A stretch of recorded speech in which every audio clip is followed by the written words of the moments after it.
Hey guys, Joel Frank here, market analyst for YouTrading, and in today's video we're going to be taking a quick look at some of the trade ideas that I'm kind of thinking about at the moment and that could potentially play out in the week ahead.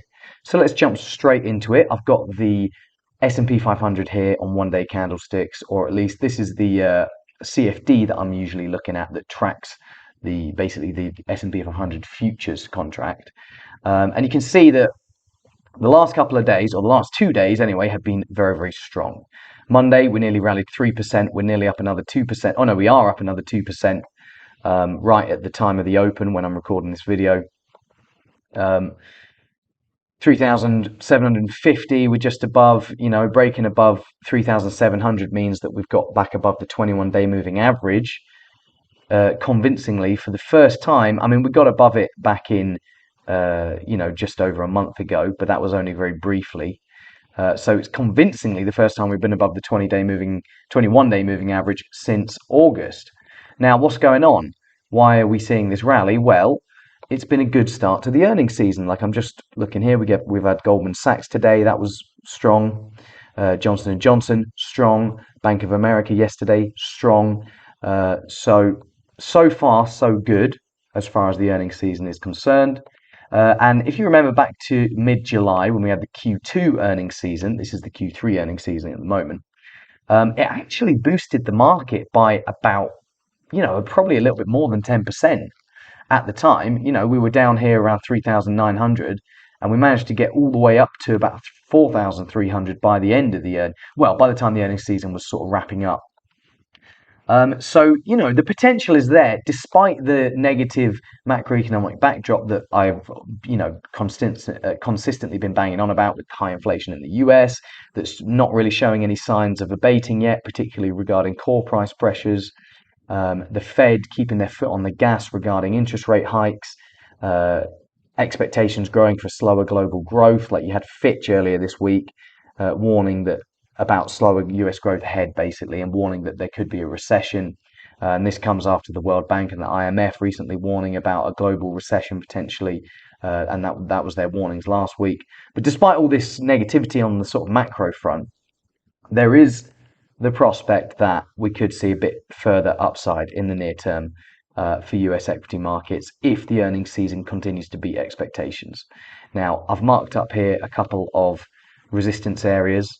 You've got 3,800, you got this 3,000, well, just under 3,900, and then you got the 50-day moving average here just above 3,900. So yeah, 3,800 area, 3,900 area.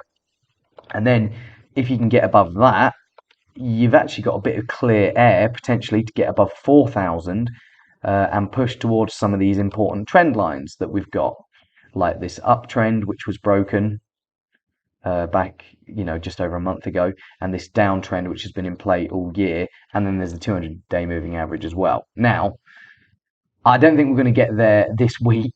This might be, if we have a really good earnings season and developments on the Fed and the data front don't get any worse than they already are.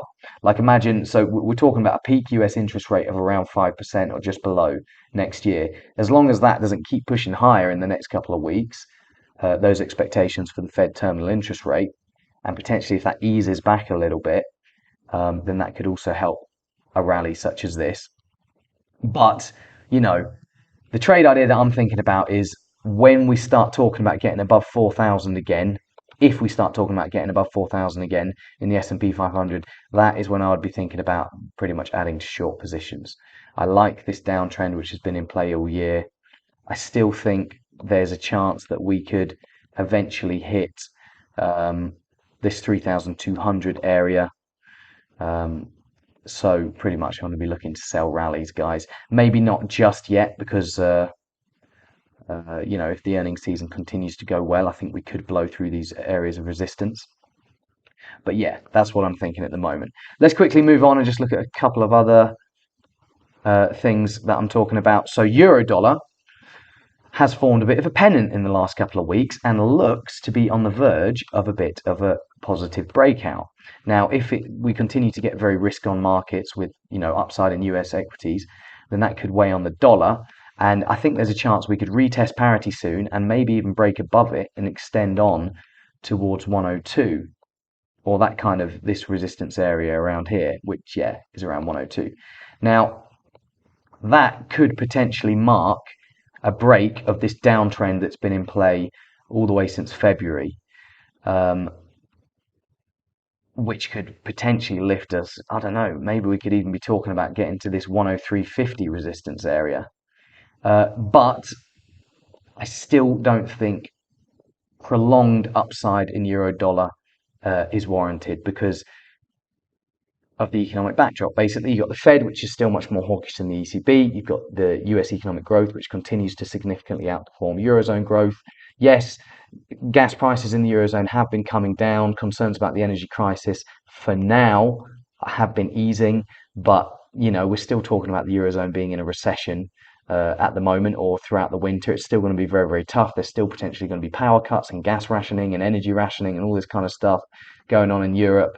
So whilst you could get a bit of risk on dollar weakness related upside in this pair, and I think we could get above parity again. I just don't see us going way, way higher. So I think when you get to key areas of resistance like 102 or like 103.50, you want to be testing the waters with potentially adding to short positions.